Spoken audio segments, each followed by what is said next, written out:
Bon début du week-end et merci de suivre cette nouvelle session d'information dont voici le titre. Traque du chef milicien Yakutumba Ekanga Saidi et de deux autres commandants du haut rang par les forces armées de la République démocratique du Congo. Cette prise a été réalisée au 10e jour de l'offensive lancée par l'armée contre le chef de cette milice dans les secteurs opérationnels Sokola 2 au sud de la province du Sud Kivu.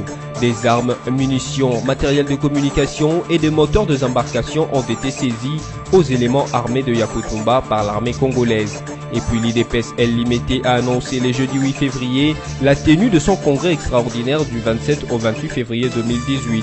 D'après son secrétaire général Jean-Marc Kabunda Kabund, ne peut être éligible que le candidat des nationalités congolaises ayant été membre de l'IDPS depuis 20 ans et ayant obtenu au moins un diplôme de graduat.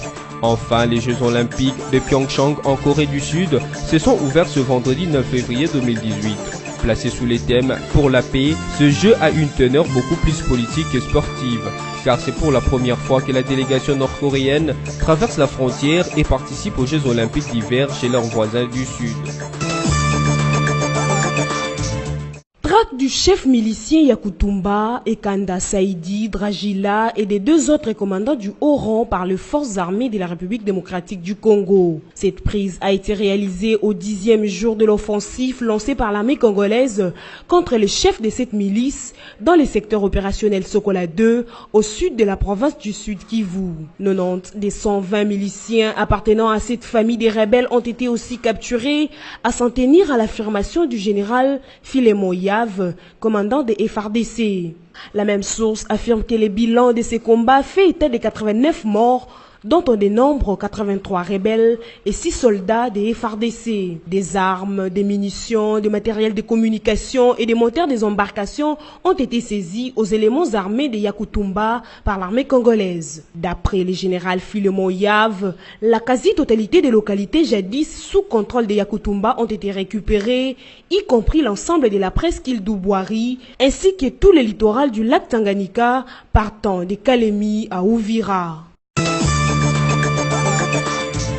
La population à Mugogo, le groupement de Lurala en territoire de Walungu dans la province du Nord Kivu, en a ras-le-bol de l'insécurité grandissante qui sévit dans ses murs. Elle a manifesté son tollé dans la matinée de ce vendredi 9 février 2018. Le fait détonateur de ces soulèvements serait le vol orchestré dans la nuit du jeudi 8 au vendredi 9 février 2018 par deux bandits chez un commerçant. Selon les habitants sur le lieu du vol, il est inconcevable que les citoyens soient attaqués à quelques mètres de poste de la police et des FARDC sans qu'elles n'interviennent. Des jeunes gens en colère ont bloqué tout passage de véhicules entre la ville de Bukavu et Walungu. De pneus sont brûlés sur la chaussée barricadée pour dénoncer l'insécurité qui bat son plein. Il s'y est signalé qu'il y a quelques jours que les ressortissants de Mugogo avaient organisé une rencontre entre les habitants et services de sécurité pour trouver une solution à l'insécurité qui est devenue monnaie courante dans cette partie de la province du Nord Kivu.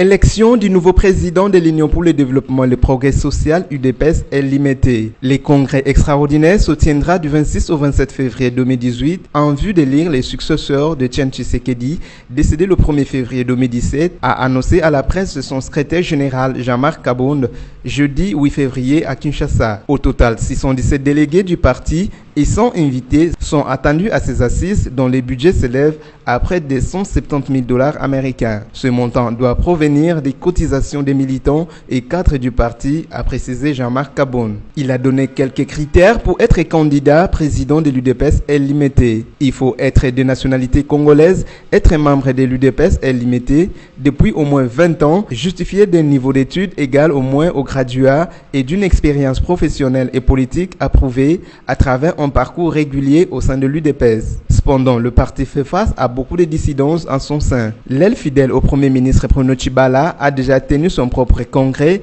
et désigné un remplaçant de Etienne Tshisekedi à la personne de Bruno Tshibala. Jean-Marc Kabund estime par ailleurs que ceux qui sont de l'UDPS qui estiment qu'ils peuvent revenir, personne n'a jamais fermé la porte de l'UDPS. C'est leur parti, ils ont le droit de revenir. Le secrétaire général de l'UDPS rappelle que ce congrès extraordinaire est convoqué conformément à l'article 26 des statuts du parti. Cependant, il reconnaît que la situation est exceptionnelle, comme ce fut le cas en 2010.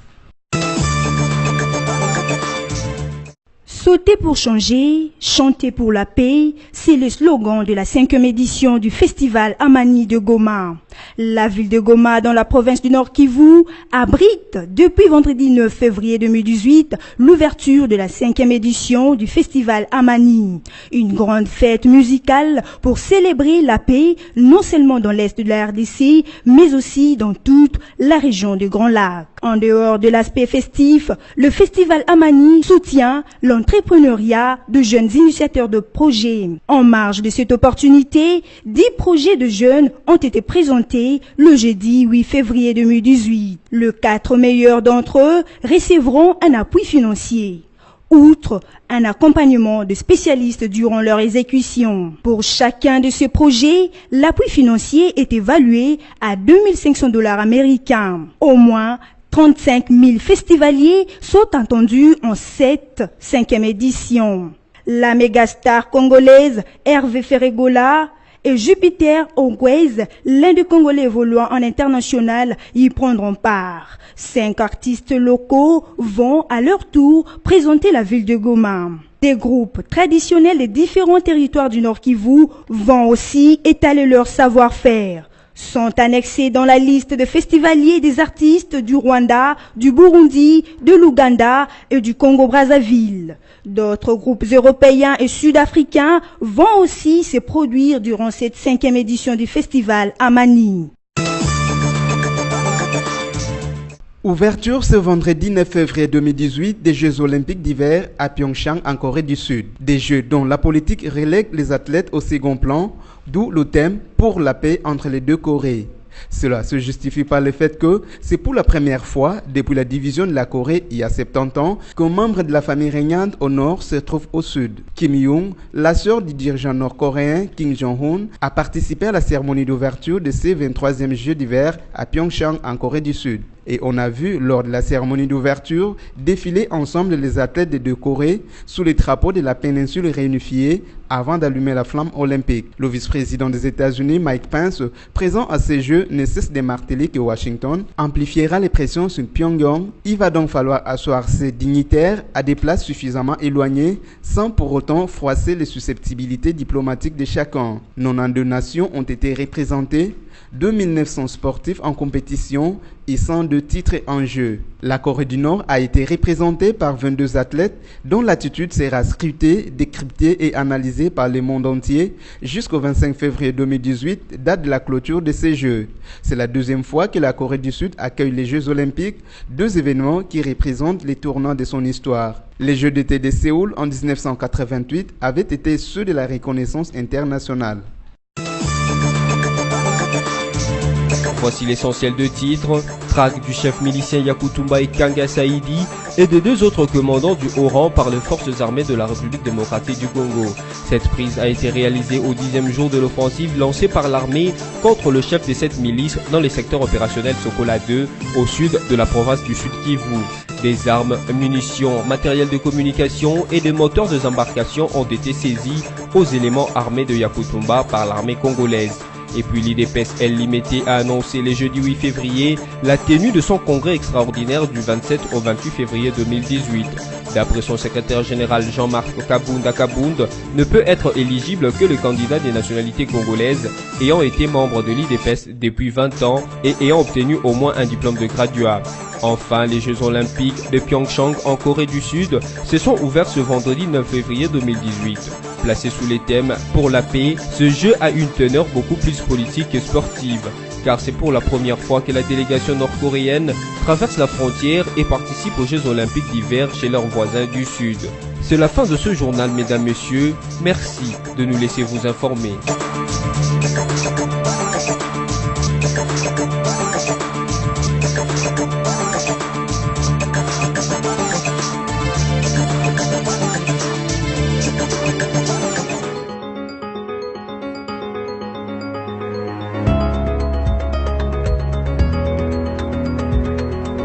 Bienvenue à tous et merci de suivre la revue de presse des journaux parus en ligne. C'est vendredi 9 février 2018, sélectionné et résumé pour vous sur BSC TV. Démarrons cette revue de presse avec Forum des As qui titre à sa une: le parti du leader Maximum tient son congrès effectif le 26 et le 27 février 2018. UDPS, Félix Tshisekedi, candidat à la succession de son père. C'est décidé. L'Union pour la démocratie et les progrès social UDPS, qui pilote les tandems Kabound Fachi, sera en congrès extraordinaire le 26 et le 27 février, courant à Kinshasa pour élire un nouveau président en remplacement de Tshisekedi, décédé le 1er février 2017 à Bruxelles. Un candidat déjà déclaré, le fils biologique du leader Maximum, Félix Antoine Tshilombo Tshisekedi Fachi, l'information a été livrée aux médias par le secrétaire général de cette formation politique, Jean-Marc Kabound Kabound, au cours d'une conférence de presse qu'il a tenue hier jeudi 8 février au siège du parti. Le secrétaire général lui-même n'est pas en lice. Pour briquer la présidence du parti, les candidats présidents doivent remplir un certain nombre de conditions, notamment être de nationalité congolaise et avoir 20 ans d'ancienneté au sein du parti. Un niveau d'études égal au moins au graduat ou une expérience professionnelle et politique éprouvée à travers un parcours régulier au sein du parti est également requis. Le budget à mobiliser pour ces congrès électifs est arrêté à 176 370 $. Au dire du CG Kabound, quelques 617 délégués détenant une carte des membres du parti ou une quittance d'achat de la carte sont attendus à ces forums, en plus des 100 invités externes. Poursuivons cette revue de presse avec Radio Okapi qui écrit RDC, 89 morts enregistrés lors de la traque contre le chef milicien Yakutumba. Au 10e jour de l'offensive lancée par l'armée congolaise contre le chef rebelle Yakutumba dans les secteurs opérationnels Sokola 2 au sud de la province du Sud Kivu, les bilans fait état de 89 morts, 83 rebelles et 6 soldats des FARDC. Ces chiffres ont été publiés jeudi 8 février par les commandants des FARDC, le général Filemon Yav, qui a, à cet effet, présenté 90 des 120 miliciens capturés. À 10 jours d'intenses combats, ces opérations militaires se poursuivent encore dans les territoires des Fizi et la partie nord du territoire des Kabamba en province du Maniema. D'après les commandants de l'opération Sokola 2, le général Filemon Yav, la quasi-totalité des localités jadis sous contrôle des Yakutumba a été récupérée, y compris l'ensemble de la presqu'île d'Ubwari ainsi que tout le littoral du lac Tanganyika partant de Kalemi à Uvira. Cette offensive des FARDC a permis la capture de l'homme de confiance de Yakutumba, chargé de la marine, Ekanda Saïdi Dragila, avec 2 autres commandants du haut rang, tous des Congolais. Plusieurs dizaines de combattants avaient fui au-delà de la frontière de la RDC, selon la même source. Bouclons cette revue de presse avec Actualité.cd qui écrit à sa manchette: Kasaï central, un policier tue une femme au marché Laurent Désiré Kabila à Kananga. Une femme a été tuée au marché Laurent Désiré Kabila au quartier Plateau dans la commune de Kananga ce jeudi 8 février 2018 vers 18h heure locale par un policier en poste au marché, a appris Actualité.cd des sources de la société civile locale. Joint au téléphone, le bourgmestre de Kananga, Edouard Ntumba Mbwambwa, et précise que le tueur est aux arrêts à l'auditorat militaire garnison de Kananga. Les tirs de ce soir ont sémé la panique de cette partie de la ville de Kananga, située non loin de l'aéroport. Les habitants de ces quartiers ont regagné leur domicile en débandade, croyant aux affrontements entre les forces de l'ordre et les miliciens Kamouenan Sampou, a constaté les correspondants d'Actualité.cd. Cette revue de presse est terminée. Merci à vous de l'avoir suivi et bon début de week-end chez vous.